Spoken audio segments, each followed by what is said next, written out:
Cześć wszystkim i witajcie na SmartTube. Dziś mam dla Was coś naprawdę interesującego. Będziemy rozmawiać o monitorze zużycia energii z zaciskiem na jedną fazę. Ale zanim przejdziemy do szczegółów, zapraszam Was do subskrybowania kanału, aby być na bieżąco z moimi materiałami dotyczącymi inteligentnych rozwiązań domowych. Teraz bez zbędnego przedłużania przejdźmy do omawianego urządzenia.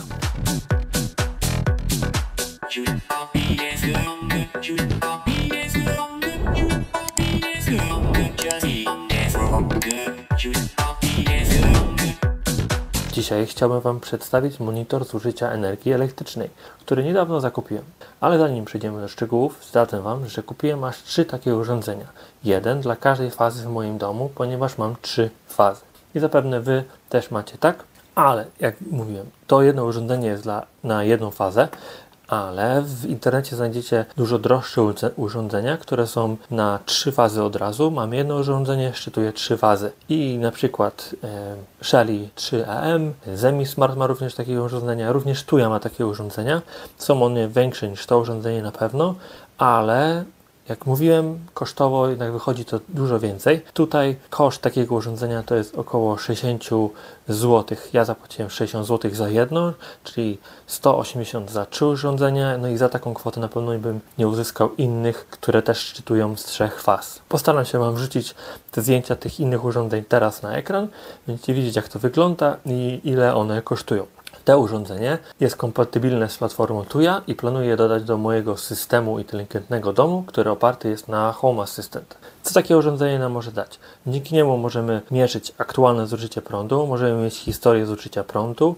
Co ja planuję zobaczyć, to zobaczyć ile na standby, czyli na przykład w nocy zużywają mi jakieś urządzenia energii i na przykład dokupić inteligentne gniazdka, aby móc wyłączać jakieś większe zestawy na przykład urządzeń, jakieś listwy, żeby po prostu nawet ten standby był wyłączony. I takie urządzenia, które będą Wam potrzebne, to jest router, na przykład serwer Home Assistant, no i czy coś więcej? No możecie mieć jakieś nocne lampki, które powinny działać i tyle. No dobra, lodówka jeszcze powinna działać. Możliwe jeszcze, że jeszcze coś macie, jakieś, nie wiem, no na pewno macie jakieś jeszcze inne urządzenia, które byście chcieli, żeby były cały włączone, no to też by to było, musiało być. Ale możecie zobaczyć, jakoś zorganizować to lepiej, przepatrzeć co ile zużywa i zobaczyć, czy się opłaca Wam zamontować jakieś inteligentne gwiazdka, czy jakieś przełączniki na Zigbee czy Wi-Fi, które możecie po prostu wyłączać jakieś zestawy urządzeń.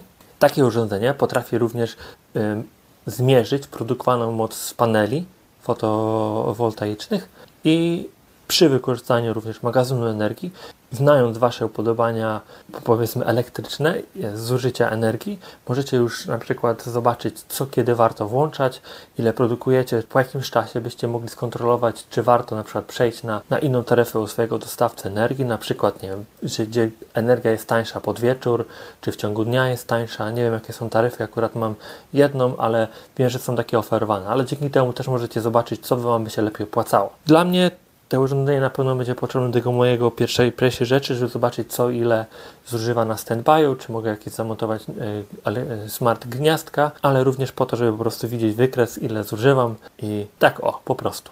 Dobra, to teraz możemy przejść do samego urządzenia. Tu jak widzicie Electricity Energy Monitor, mamy model i działa do 240 V na prądzie zmiennym i teraz working current, czyli to zużywa na same urządzenie 5 mA i potrafi zmierzyć prąd od 0,2 do 80 A, czyli 80 A razy 220 V, to tyle watów możecie mieć na jednym takim urządzeniu. Są również na 120 A, jeżeli macie jakieś większe zużycia, to możecie takie sobie zastosować. I to by było wszystko, jeśli chodzi o samo urządzenie. Teraz możemy przejść do otwarcia i pokażę Wam, co jest w środku. I teraz tak, pierwszą rzecz, którą Wam pokażę, to jest właśnie ten clamp, czyli klamra do założenia na kabel. Czyli co robimy? Mamy fazę, która najlepiej jak już jest na początku u nas w skrzynce rozdzielczej. Zakładamy tą klamrę na ten kabel i tu, co jest w środku ważne, jest strzałka, czyli jeżeli prąd biegnie w tą stronę, no to musimy wtedy to tak założyć, jeżeli w drugą, no to odwrotnie. I teraz tą klamrą obejmujemy ten kabel. Nie wiem, czy dobrze to rozumiem, ale tam jest cewka, która właśnie potrafi zmierzyć Wasze zużycie prądu aktualne i tak to tak to funkcjonuje. Nie wiem jak to w szczegółach działa, dlatego nie będę tego tłumaczył, ale takim czymś właśnie, dla mnie też trochę dziwne to, ale takim czymś możemy zmierzyć pobór prądu. I drugie urządzenie, do którego podłączymy tą klamrę, jest takie urządzenie. I warto dodać, że to urządzenie jest na sieć Zigbee, są również na Wi-Fi, ale ja preferuję urządzenia z Zigbee, ponieważ Wi-Fi już mam bardzo dużo i chciałbym ograniczyć ich ilość.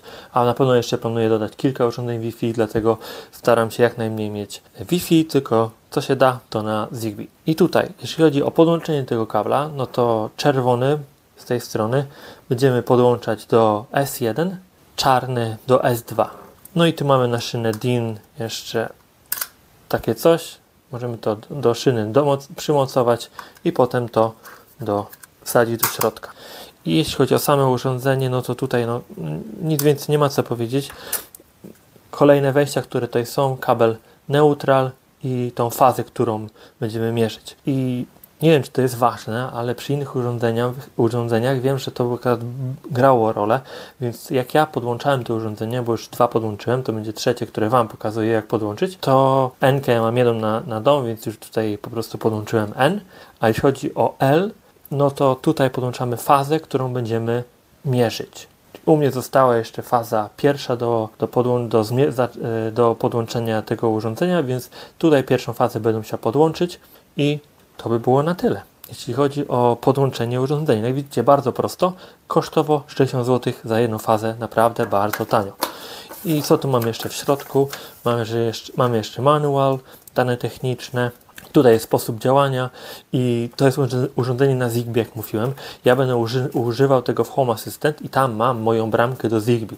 Jeżeli Wy nie macie bramki do Zigbee, a używacie na przykład a chcecie to łączyć z Tuya, no to dodatkowo musicie zakupić bramkę i link zarówno do tego produktu, jak i do tej bramki zamieszczę w opisie filmu. I wtedy to urządzenie łączy się z bramką, a bramka jest podłączona do internetu. Ale mając tą bramkę, to tylko ta bramka jest podłączona do internetu, a nie wszystkie urządzenia, tak jak przy Wi-Fi. Czyli ta bramka jest po prostu takim wejściem dla pozostałych urządzeń Zigbee. I tutaj jak dodać urządzenie, naprawdę bardzo prosto dodaje się urządzenie. Ja dodawałem to do Home Assistant i bez problemu to wszystko zadziałało. Jeśli chodzi o Tuya, to akurat ja do Tuyi nie będę dodawał, ale macie aplikację Tuya, tu jest przycisk, będę dodawał też, będę to klikał, ale tu macie przycisk, klikacie go, trzymacie go i zaczyna światełko czerwone migać. Jeżeli miga, to jest w trybie parowania i po prostu wtedy dodajecie w aplikacji Tuya do tej bramki nowe urządzenie, szybko znajduje i dodaje i mamy to podłączone i od razu z marszu zaczyna Wam szczytywać. I jeśli chodzi o jakieś bezpieczeństwo użycia, podłączania tego, no to na pewno, jeżeli chcecie, najlepiej, żeby podłączył Wam to jakiś elektryk. Pokażę Wam, jak ja to zrobiłem, ale nie jest to do powielania i Was zachęcam, żebyście wynajęli jakiegoś elektryka, a jeśli sami macie do tego jakieś kwalifikacje, no to też pewnie sobie poradzicie. Ja Wam pokażę, jak to zrobiłem i nie jestem osobą, która się na tym zna, żebyście korzystali z tego mojego podłączenia, ale przejdę przez to, powiem, jak ja to zrobiłem. Ok, to w takim razie, jeśli chodzi o samo urządzenie, to jest to wszystko. Ja to spakuję i zabiorę to do garażu, gdzie podłączę to urządzenie i razem z Wami odpalimy to, dodamy do Home Assistant i pokażę Wam, jak to działa.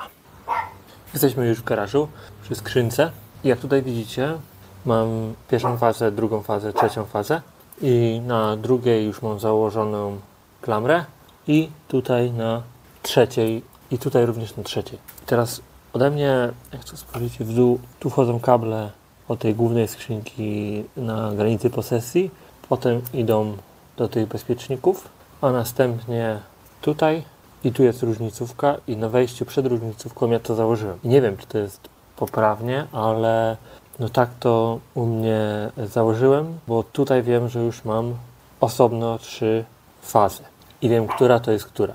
I potem z różnicówki idą kable zasilające do bezpieczników. I teraz co ja zrobiłem tak, że jeżeli mam drugą fazę, no to muszę znaleźć bezpiecznik, który ma również drugą fazę. Jeżeli macie miernik, coś takiego, no to przy użyciu tego urządzenia możecie sprawdzić, na jakim bezpieczniku jest jaka faza. Musicie przełączyć na prąd zmienny i teraz musicie przełączyć na prąd zmienny, czyli tutaj, i tymi urządzeniami przykładacie na przykład na pierwszej fazie tutaj i potem te same rzeczy przykładacie do tą drugą końcówkę, przykładacie do bezpiecznika, też do tej śrubki, która jest widoczna. Teraz ja przyłożę do jedynki, ja mam wszystko podpisane, więc wiem. I widzicie, jest 0,0, a jak przyłożę pierwszą fazę do drugiej fazy, teraz, no to widzicie, że jest teraz widzicie, że jest 400, ponad 400. I to oznacza, że wtedy ten bezpiecznik ma inną fazę. I teraz szukamy takiego bezpiecznika, który ma tą samą fazę. Przynajmniej ja tak to robię. Czyli zakładamy, że już wiemy, gdzie jest pierwsza faza. Ja teraz muszę założyć na pierwszą moją tą klamrę. Jeśli dobrze pamiętam, to jest tutaj cewka w tym, dzięki której wyłapujemy te zużycie prądu. No i teraz jedynka, czyli na przykład tu pierwszy z brzegu też mam jedynkę. To było sprawdzone jeszcze po elektryku, wszystko się zgadza. I tutaj po prostu od góry dorzucę kolejny kabel, który będzie łączył się z naszym urządzeniem, które pokazywałem wcześniej. I widzicie S1 czerwone, S2 czarne, kabel neutral. U mnie akurat jest w takim mostku, gdzie mam podłączone jeszcze inne urządzenia. I kabel L pójdzie od bezpiecznika, który ma fazę pierwszą. Jeśli chodzi o podłączenie, to będzie tyle, ale jak widzicie, na przykład tutaj u mnie jest dosyć mało miejsca, więc te klamry było mi ciężko założyć. I teraz będę też pewnie trochę siłował, żeby założyć na pierwszą fazę, no ale musicie jakoś znaleźć sobie te miejsce i te nawet klamry są dosyć małe, porównując do tych, które są na przykład na 120 A. Dlatego też chciałem mniejsze. I sam kabel neutral, no tutaj u mnie po prostu wyprowadziłem sobie jakiś kabel neutralny i tyle. I on poszedł do naszego urządzenia. Pamiętajcie, że nie jestem żadnym elektrykiem i nie róbcie tego sami. Ja pokazałem, jak mam ja zrobione, ale to nie jest techniczne podłączenie, na którym możecie bazować. Jak podłączyć u siebie. Jak tutaj widzicie, już mam 2 urządzenia podłączone i pamiętajcie, że przed podłączeniem tego trzeba wyłączyć główny wyłącznik prądu u mnie. No i wtedy można sobie wszystko szybko podłączyć i nie ruszajcie tego. Klam też, jak macie włączony prąd. No dobra, to ja się teraz zabieram za podłączenie trzeciego licznika i potem pokażę Wam, jak dodać to do Home Assistant. Trzecią klamrę mam założoną na pierwszą fazę, o tutaj, czyli już 3 mam zrobione. Tutaj jeszcze ten kabel, końcówka jeszcze nie jest dodana do urządzenia, ale teraz znów mogę wyłączyć główny wyłącznik prądu. No i zabieram się za podłączenie urządzenia mierzącego zużycie prądu. I teraz tutaj już sobie, jak widzicie, przygotowałem podłączenie i kabel, jak będę chciał to podłączyć, żeby jak najkrócej było bez prądu na chacie. I teraz co? No to włączamy główny wyłącznik prądu i działamy. Dobra, udało mi się ustawić tę kamerę, żebyście też widzieli. To teraz, jak mówiłem, włączam główny bezpiecznik, żeby nie było prądu. Ok, wszystko wyłączone i teraz szybko podłączamy. Czyli biorę teraz to urządzenie do bezpiecznika, który ma pierwszą fazę, podłączam. Mocno dokręcamy. No coś nie tak. Czyli zrobimy tak, jednak tego nie będę używał. Wezmę do pierwszej fazy. To dokręcę. Mam jeszcze pierwszą fazę tutaj. To tutaj spróbuję podłączyć. I dobra, tutaj siedzi ładnie, nie wychodzi. I teraz musimy przejść dalej. Czyli kabel z fazą mamy L i teraz N trzeba podłączyć i tutaj podłączy to z boku. Dobra, siedzi, nie rusza się, czyli to mamy już podłączone z grubsza i teraz z tej klamry podłączymy 2 pozostałe kable. O, te, czerwony S1, czarny S2 i to byłoby na wszystko. Ja już mam odkręcone te śrubki i jedynie teraz je przykręcić mocno. S1 przykręcone, S2.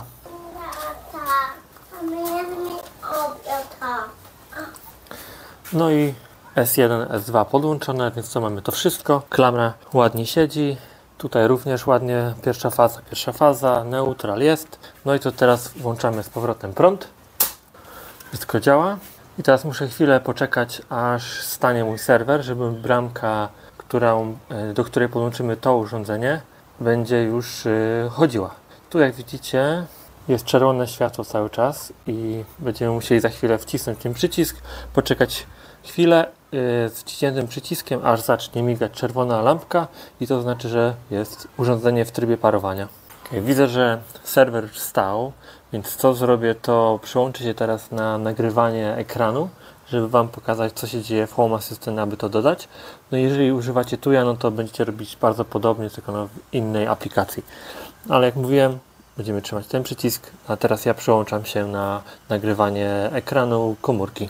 No i jestem już w moim Home Assistant i teraz włączymy Zigbee to MQTT do nasłuchiwania nowych urządzeń, czyli wchodzimy tutaj, zezwól na dołączanie wszystkie urządzenia i teraz urządzenie, które zostanie wykryte, jest w trybie parowania, zostanie od razu dodane do Home Assistant. I teraz klikam przycisk na naszym nowym urządzeniu. OK, widzę, że już jest w trybie parowania i jak widzicie pojawia się urządzenie Tuya Clamp Meter, to jest to właśnie urządzenie, które zakupiłem i teraz chciałem dodać. No i urządzenie mamy dodane. Przejdziemy tutaj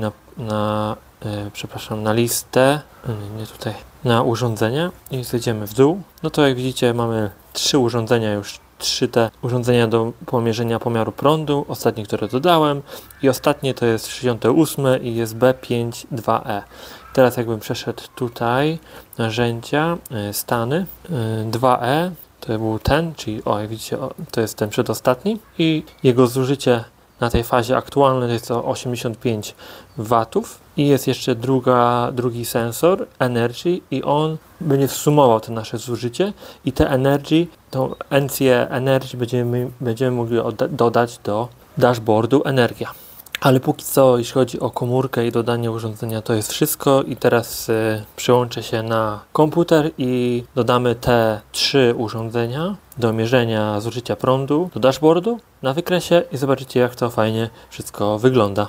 Jesteśmy teraz w Home Assistant. Na początku chciałbym Wam pokazać, co publikują, jakie atrybuty mają te moje urządzenia do mierzenia prądu, które ja zakupiłem. I interesujące może być również do tego, co Wam pokazywałem, to napięcie jakie jest. U mnie zdarza się, że czasami napięcie jest za niskie lub za wysokie, więc mając napięcie na każdej fazie możemy skonstruować jakieś automatyzacje, które na przykład będą nas informowały, że jest za wysokie napięcie lub za niskie i na przykład możemy też wiedzieć, czy coś się dzieje w naszej sieci nie tak, sieci elektrycznej. Ale dobra, to tutaj jestem w Zigbee to MQTT i kliknę na dashboard i tu macie taki widok swoje urządzenia. A teraz przejdźmy do widoku, do dashboardu Energia, czyli musimy przejść do ustawień, następnie dashboardy i Energia. I tutaj ja mam dodanych już trochę urządzeń do tego głównego widoku, więc